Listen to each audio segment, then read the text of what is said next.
Sir Walter Elliot lived in Kellynch Hall, Somersetshire. He liked to read a book called The Baronetage. It was his favorite. He found joy in it when he had free time and comfort when he felt sad.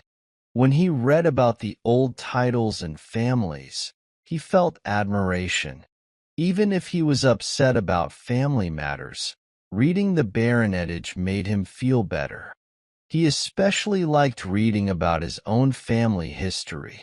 The book always opened to the page about his own family. It said, Elliot of Kellynch Hall. Walter Elliot was born on March 1, 1760. He married Elizabeth on July 15, 1784. She was the daughter of James Stevenson, Esq. of South Park, in Gloucester. They had 4 children: Elizabeth, born on June 1, 1785, Anne, born on August 9, 1787, a stillborn son, born on November 5, 1789, and Mary, born on November 20, 1791. That's how the paragraph looked originally, but Sir Walter added more information. He wrote about his daughter Mary getting married on December 16, 1810, to Charles Musgrove, the son of Charles Musgrove, Esq. of Uppercross in Somerset. He also wrote down the date when his wife died. The book then talked about the Elliot family history. It said how they started in Cheshire and did important things like being a high sheriff and representing a borough in Parliament.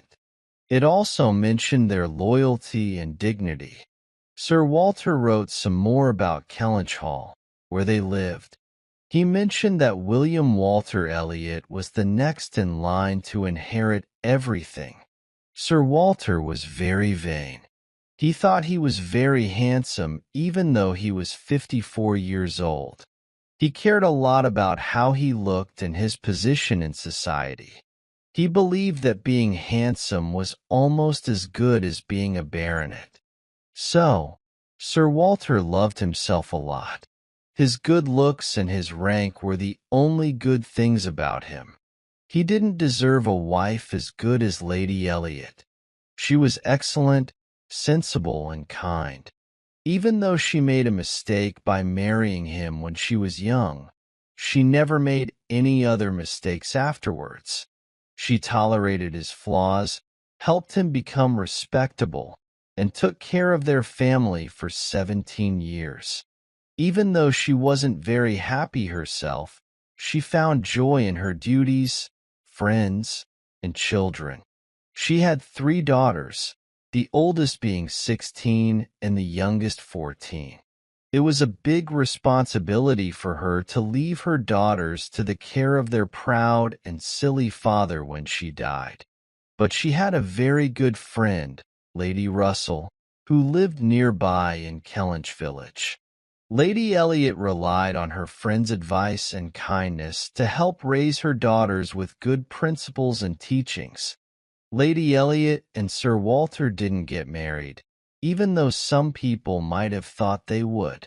Lady Elliot had died 13 years ago, but Lady Russell and Sir Walter were still close friends and neighbors. Lady Russell didn't want to get married again, and people understood that. But Sir Walter's decision not to marry again was a bit surprising. He was doing it for his daughters. He was very fond of his eldest daughter, Elizabeth. She was very beautiful and influential, just like him. They got along very well. But his other 2 daughters were not as important to him. Mary got a bit of importance by marrying Mr. Charles Musgrove, but Anne, despite being kind and elegant, was not valued much by her father or sister. To Lady Russell, however, Anne was like a dear daughter. Lady Russell loved all of them, but she felt a special connection with Anne, who reminded her of Lady Elliot. A few years ago, Anne Elliot was very pretty, but she doesn't look the same now. Her beauty faded early. Her father didn't admire her much, especially because she looked different from him. He didn't have much hope for her, even when she was younger. He only thought about Elizabeth marrying well. Mary married into a respectable family with a lot of money, but Elizabeth was the one he thought would make a good match. Sometimes, women look even prettier at 29 than they did 10 years earlier. This was true for Elizabeth. She was still as beautiful as she was 13 years ago. Sir Walter forgot how old she was and thought she and Elizabeth were still very attractive, even though everyone else was getting older, and looked tired. Mary looked rough, and Lady Russell had wrinkles on her forehead that bothered him. Elizabeth wasn't as happy as her father.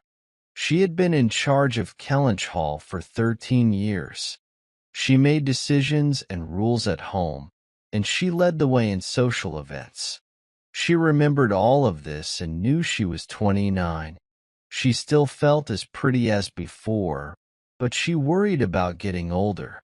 She hoped a baronet would propose to her soon. Then she could enjoy reading her favorite book again, without feeling upset. She had been disappointed before, especially by William Walter Elliot, who was supposed to marry her according to her father's wishes. When Anne was young, she thought she would marry William Walter Elliot, who would become a baronet if she didn't have a brother. Her father also wanted them to marry. They didn't know him when he was a boy, but after Anne's mother died, her father tried to become friends with him. Even though William wasn't very warm at first, her father kept trying to befriend him, understanding that young people can be shy. During a trip to London, when Anne was young and beautiful, William was introduced to her. At that time, William was studying law and Anne liked him a lot.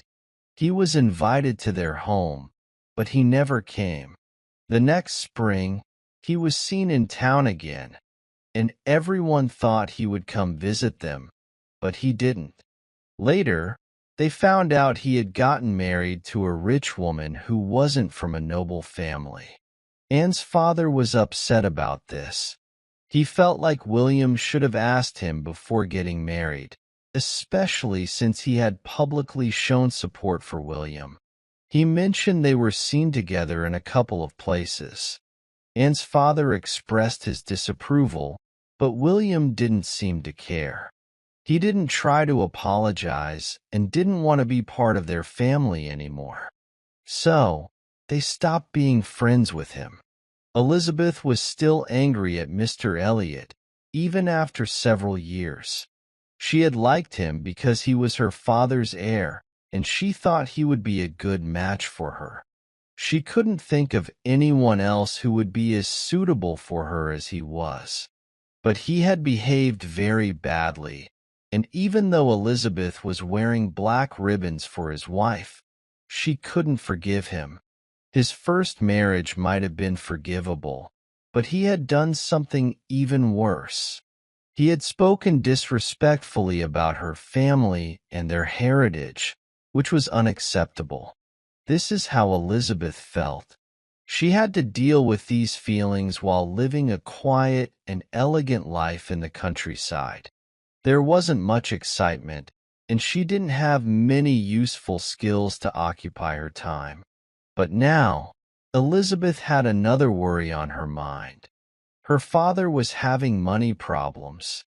She knew that when he looked at the baronetage now, it was to distract himself from the bills from his tradespeople and the unwanted advice from Mr. Shepherd, his agent. The Kellynch property was good, but not as good as her father thought it needed to be. When her mother was alive, they managed their money carefully, but since her mother died, her father had been spending more than he should. He couldn't spend less because he felt like he had to keep up appearances, but even though he wasn't doing anything wrong, he was getting deeper into debt. He couldn't hide it from Elizabeth anymore. He had hinted at it last spring in town, asking if there was anything they could cut back on. But Elizabeth couldn't think of anything more they could do beyond cutting back on charity and not buying new furniture for the drawing room. But even these measures weren't enough to solve their money problems. Sir Walter had to tell Elizabeth the full extent of their financial troubles. Elizabeth didn't have any better ideas. She felt like she was being treated unfairly, and she didn't know what to do to reduce their expenses without giving up their dignity or comfort. Sir Walter couldn't sell much of his land, and even if he could, it wouldn't solve their problems. He had agreed to mortgage some of it, but he refused to sell any of it. He didn't want to bring shame to his family name. He wanted to pass on the Kellynch estate to his children just as he had received it. They asked their two close friends, Mr. Shepherd and Lady Russell, for advice. They hoped that one of them would come up with a solution to their money problems without them having to give up anything they enjoyed.